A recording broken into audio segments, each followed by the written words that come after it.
Get in the know. Non-stop Vikings talk. It's Purple Daily on Score North and ScoreNorth.com. Purple Daily, presented by Surly Brewing Company. Okay, welcome in to a hottest Vikings takes edition of Purple Daily here. Daily Vikings entertainment, where we just want the Vikes to win a Super Bowl before we die, and throwing reckless interceptions and blowing 14-point leads and giving up 21 points to a backup quarterback in the fourth quarter. Not the blueprint. Not the blueprint for winning a Super Bowl. Not great. So we're going to go around the room, give you our hottest Vikings takes. Chef Judd will do the pie chart of blame tomorrow. So you got an extra day, Chef Judd, to put together ingredients, whatever you need to do. Still, and I will cook it up. Okay. And before we jump into our hottest Vikings takes, a shout out to our friends at Federated Mutual Insurance Company. Federated recently named a top 10 place to work in the state of Minnesota by Forbes magazine. And also a great place if you're looking to maximize your business through risk management. It is like having a great offensive line for your business. They've got 100 years of experience in helping businesses. They have a great list of resources too on their website. If you just want to go and kind of peruse around, you can see, for instance, what industries they specialize in, and if it matches your industry, then maybe you should get in touch at federatedinsurance.com, where it's our business to protect yours. Does anyone have like a burning desire to go first with their hottest Vikings take? I will.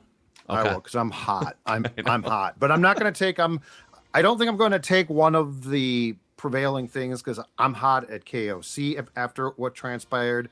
I'm hot at the defense for that second half collapse, which I think, is fair game to talk about and to dissect what went wrong. But here is my hottest take, okay? And this take is something I do not think will happen. And this take is something we have talked about a bit, but I'm just going to give you what Sports Dad is feeling in the old heart right now, okay? Okay. I am benching Nick Mullens for Jaren Hall for next week's game. That was quick. That was yours? Sniped it. Do you have to move off? Do you have to move off? No, like, I think you have a secondary take? I think he can stick with it. I have a different form of the headline of this take. Okay. I have a different form of the headline of this take. So Judd go, and then I will give my version of this take. Wow. Unless Kevin O'Connell wants to go completely conservative with his game plan, which he was not willing to do in the face of what is, I will say this again, the second interception Mullens threw was one of the worst I've seen from an NFL quarterback in watching this sport. He literally spiked the ball into a defender's chest, and he might as well have it would have been better if he had handed him the ball, been like, okay, just take the ball.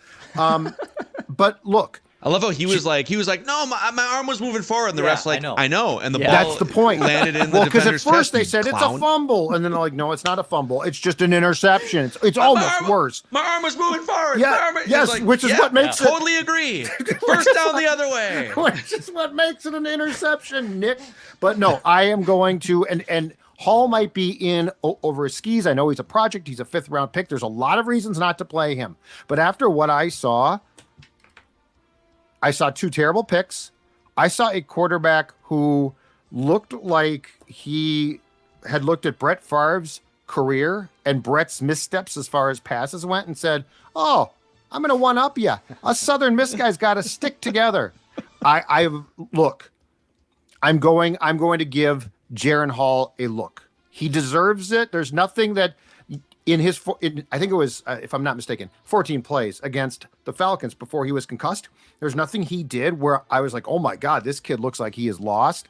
And do I want to do this? Do I want to say this? No, but I'm doing it. I can't take what I saw against the Bengals. It literally, if we think Dobbs was bad, Nick Mullens took a win and flushed it down the toilet for the most part. And the head coach didn't seem to know what to do to help him. Okay, bad relationship. I'm done. Jaren Hall. Yeah, wow. I didn't expect it, because you spent the whole week last week sort of, I think you were more like siding with the team's logic of here's where they're at with Mullens. I was explaining what I thought the logic was, and now that I saw that, I'm like, no, I can't do this. And I don't know that, like, if we're all sitting here wanting now, okay, let's move on to Jaren Hall, because we've already seen the worst version of Dobbs. We've seen the best and worst version of Nick Mullens in the same 3 hours, because there was also a chunk of time first half and second half, where that dude was like in rhythm, just throwing great passes over the middle, finding Jordan Addison. Yeah. And that's awesome. And that's why he's a backup quarterback. He's good enough to be one of the 45 to 50 best quarterbacks in the world, which is why he's playing football today. Yeah, I guess we're, by the way, full disclosure, recording this pretty like within 2 hours after the game. So this is like as hot. Usually we sleep on our hottest Vikings takes. No, this is raw and emotional right now. There's no sleeping done. No sleeping. But like for him to throw those, he almost tried to throw it. He tried to throw a pick six too. He's lucky that there was an offsides defender on the other side of the play that had nothing to do with it. But yes. But I agree. I want Jaren Hall I want to get a look at him at least. I want to see, like, can the dude play? Can he be the backup quarterback next year? If he lights it up, is there a chance that it makes you less desperate to take the fourth quarterback off the board, late in the first round?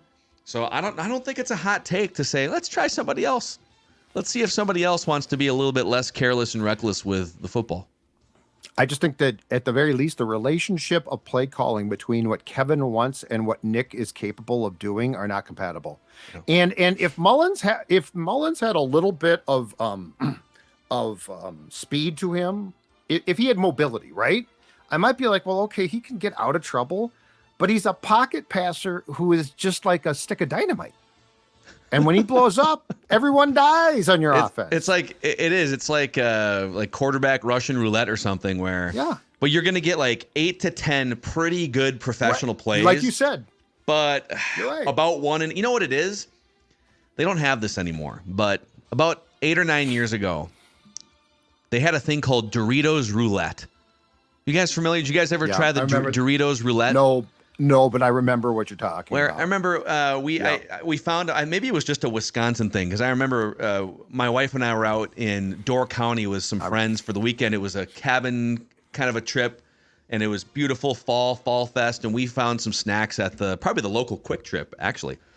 And they had Doritos Roulette, where 1 in every 9 chips, so 8 of them tasted like cheesy Doritos, but then 1 in every 9 was like light your head on fire spicy.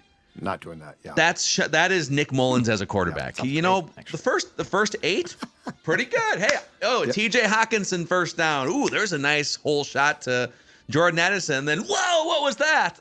He's freaking out. And the problem is when all hell breaks loose around him, he has no chance to take off. I feel like Hall. He doesn't stop from trying, though. No, I know, but I feel like Hall could at least be like, okay, I'm a dead duck back here in the pocket. I'm taking off, right? Yeah. Mullens just like, here, take the football. Dude, they kept showing his family up there too. His wife was like, his wife must have passed out like 5 times. Like, oh my God. Man. Quick side thought. If I'm gonna take my wife and my 4-year-old son on the road, right? So I pay for their plane tickets, blah, blah, blah. If they're not in a suite, they're not going. I'm not putting my wife and kid in the middle of like with all the fights and all the weird crap with drunk folks now. Yeah. I'm not putting my wife and kid in a jackpot of a visiting stadium. They couldn't, there wasn't a suite available. You can't. Well, that's what I'm saying. Couldn't she have been up in like the Joe Burrow and Jake Browning suite? Well, they were all taken.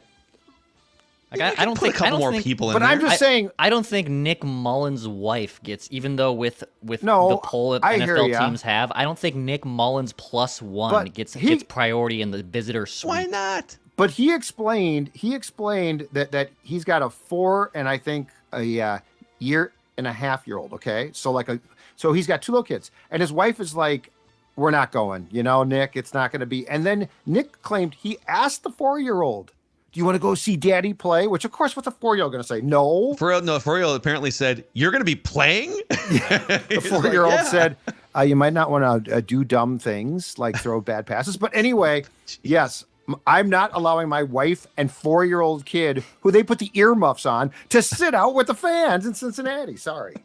So, all right, Dex, why don't you piggyback since it's a similar theme? I'm going to take Judd's idea, and I'm going to add a little bit more of that Dorito spiciness to the headline of this take. Love it. Okay? The only thing that can save the Vikings season at this point is Jaren Hall. The only thing that can save the Minnesota Vikings season is Jaren Hall. Then it's over. Nick Mullens great. He's a clipboard holder. He's a spot starter when you need him. He's not your future. He's not your future. He has to start in a pinch, and I have seen enough Nick Mullens to say, hey, if that was the one game he had to start, about as good as it's going to get, it won't get any better than that. I don't want to see any more of it. You got Jaren Hall. You got the guy in the building. You got a rookie dude who could be part of your future plans here. You got some big games left on your schedule. The Vikings defense has been good, but situationally, you can maybe argue it hasn't been great. So how are you going to fix that overnight? Instead, you plug in a rookie quarterback. KOC, forget the Dobbs experience, forget the Nick Mullens throwing on his keister and one of the worst passes experience. How about instead, you plug in the rookie quarterback who you drafted, who's been in all those meetings, who has been developing behind the scenes, and if there's anything that can potentially save this season, it's Jaren Hall. That's where it starts for me. Wow, you guys. Like I love it. You guys insta moved into Jaren Hall. I can't take what I saw. Or the play calling for him. You know that Nick Mullens, I know that the turnovers were terrible, but he also was 26 of 33, so he was high completion percentage, 300 yards, 9 yards per attempt, which is massive. He did throw a couple touchdown passes. I'm with you guys in that I want to see some Jaren Hall, but can I have two takes. I'm going to give you I'm going to save my my main take for just after we get done with this quarterback and KOC discussion here. Mm-hmm. Let's flesh this out a bit more. We had a couple guests on Ventline, and one of them gave me a light bulb moment and said, "Oh, I know what my hottest Vikings take is going to be." And then Connor from Mound came on, and he verbalized what my hottest Vikings take was going to be. So I'm going to let Connor have it, but let's talk about this. Mm-hmm. Kevin O'Connell is PJ Fleck. But that doesn't have to be a bad thing. I think right now, because the Gophers had a bad season and Fleck blew a 3-touchdown lead to Northwestern in the second half. So on the good side, PJ Fleck came into Minnesota, elevated the program with a bunch of 3-star recruits. He's not getting 4 and 5 star. So he's taking rosters, elevating rosters, brings in a culture. The Gophers in the last 6 years have had huge win. They had an 11-win regular season. They beat Auburn in a bowl game. They're playing above their heads in so many ways because of the culture that PJ built. In game, PJ can be kind of a mess. Needs a roadmap. He gets really stubborn throughout the 6 or 7 years running the ball. Kevin O'Connell, I think, gets really stubborn passing the ball sometimes. Yeah. And I don't know if it's an ego thing.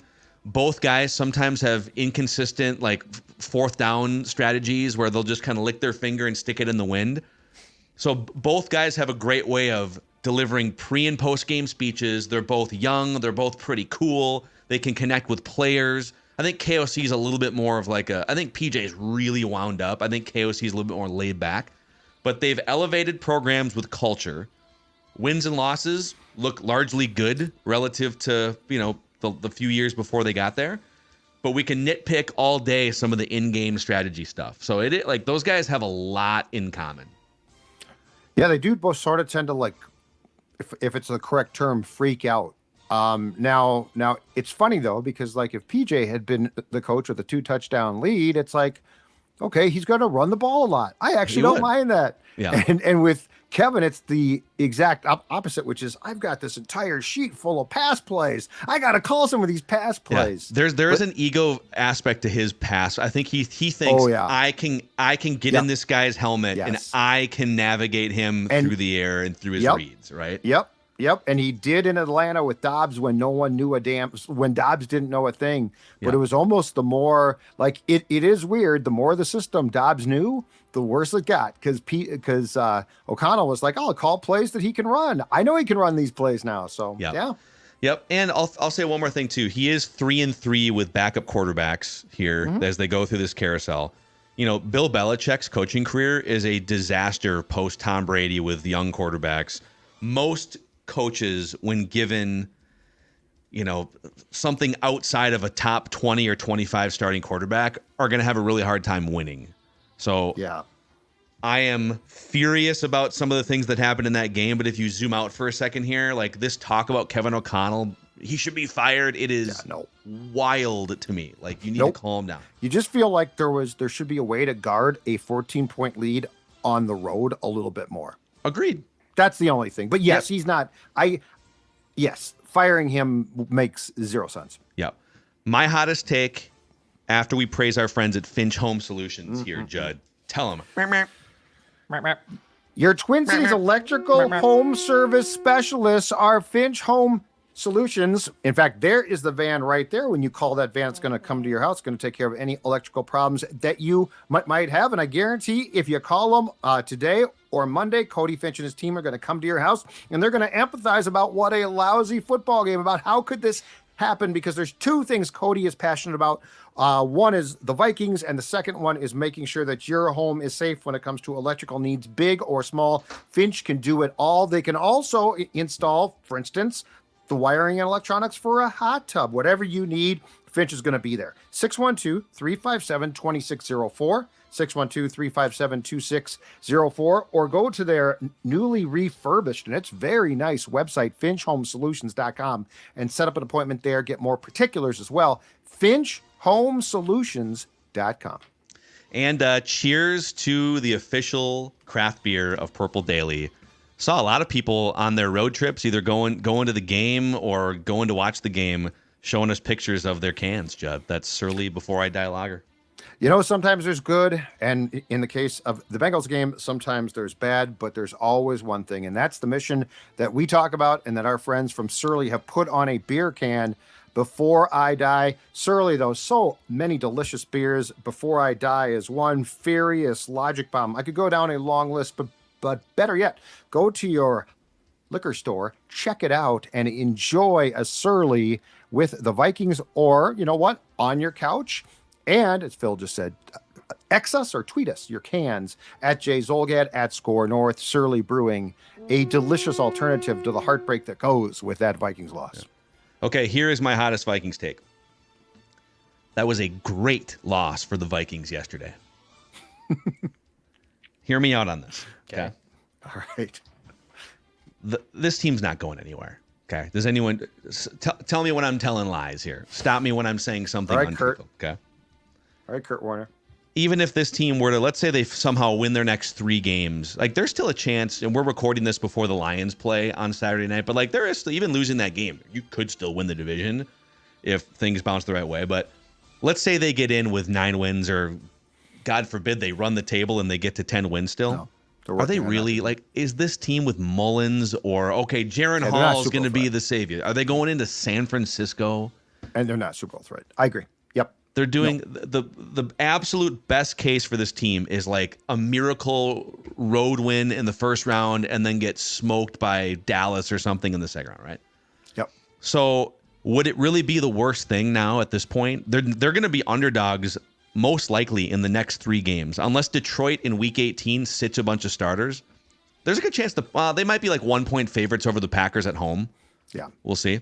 Agreed. But the Vikings are going into this week. They were in a mess of 13 teams that were either 7-6 or 6-7. Like 40% of the league is 7-6, 6-7. And the Vikings, because of the conference tiebreakers, were sitting on the top of that heap of 13 teams with the 22nd overall pick.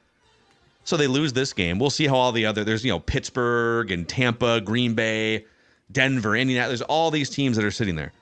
Well, the Raiders are 6-8 with the number 10 overall pick. So if you lose out and the Raiders win a game, I'm saying if you lose your next 3 games too, you're probably going to get a top 10 draft pick. So at this point, we're so close to the finish line. We kind of know what this team is. They're not going deep, and there's not like a miracle run happening here. Kirk Cousins isn't doing voodoo work on his Achilles like Aaron Rodgers. Like, he's not coming back to save the day. Wouldn't you rather I'm not saying quit on the culture, quit on Kevin O'Connell, but wouldn't it be better at this point if they lost 3 hard-fought games, maintained the culture of competitiveness, but finished with a 7-10 record and the number 10 overall pick instead of the 22nd overall pick? And I could go along with that if they hadn't lost a game in which I think that the one thing is, and I'm not, as I've said, I'm not for firing or putting O'Connell on the hot seat at this point. But what concerns me, what I'm most frustrated by, is his coaching is a question mark now. And so, yes, if you can assure me Kevin O'Connell is going to come back next year and he's going to be great in game and they're going to have a top 10 pick. But what really rubbed me the wrong way, especially about the loss on Saturday, was how it went and the fact that they led by 14. Big picture, I get what you're saying. I wish I didn't have an occasion to become so concerned about the coaching decisions of the team. So it sounds like you're like, are you where are you at on Kevin O'Connell? I'm worried. I'm not advocating firing him. And I think that with the right QB, he could be fine, but there's been enough in-game things like when you go to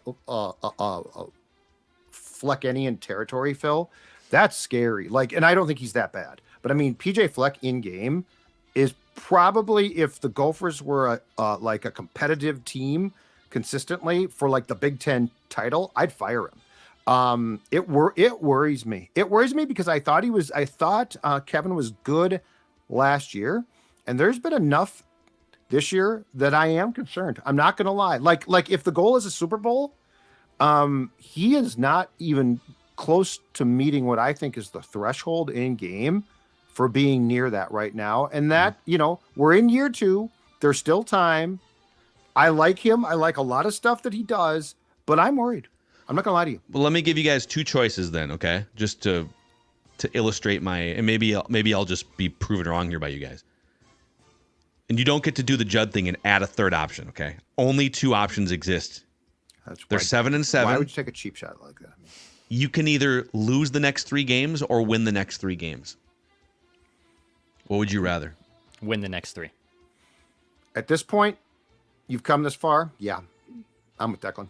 I'd rather win the next 3. I would have gone for what you're talking about when this team had 1 win in 5 games. But now, yes, I'm Team Declan. And I've seen enough with these quarterbacks now, where it's like, what's the point? And they're not. And by the way, if you get this level of quarterback play where the guy's going to literally try and throw 5 pick sixes, and you're not beating Detroit twice with that quarterback play. If the Bengals had beat you 42-16, I'd be like, yeah, just lose out. You're screwed. But the fact that Kevin O'Connell is struggling with things attrition. Now, your quarterback being hurt sucks, no question about it. But attrition and guys going down it's a 17-game season. That happens.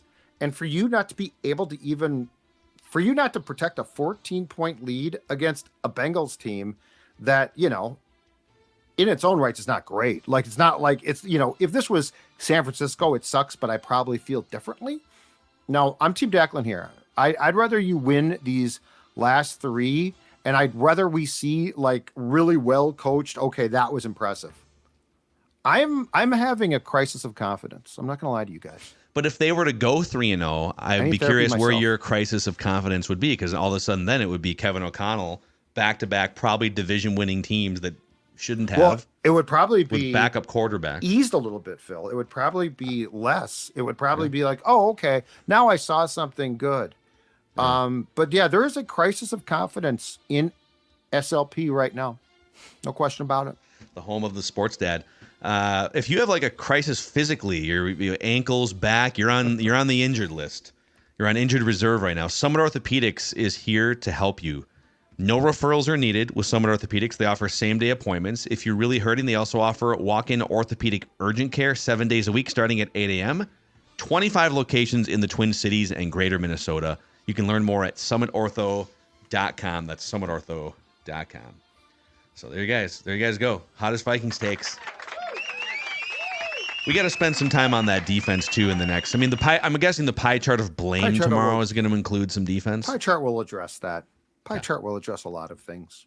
It's looking so good for 3 quarters, and then haven't let a touchdown in a month. How about 3 in the 4th quarter to a backup quarterback? Yeah, to a backup quarterback. Exactly right.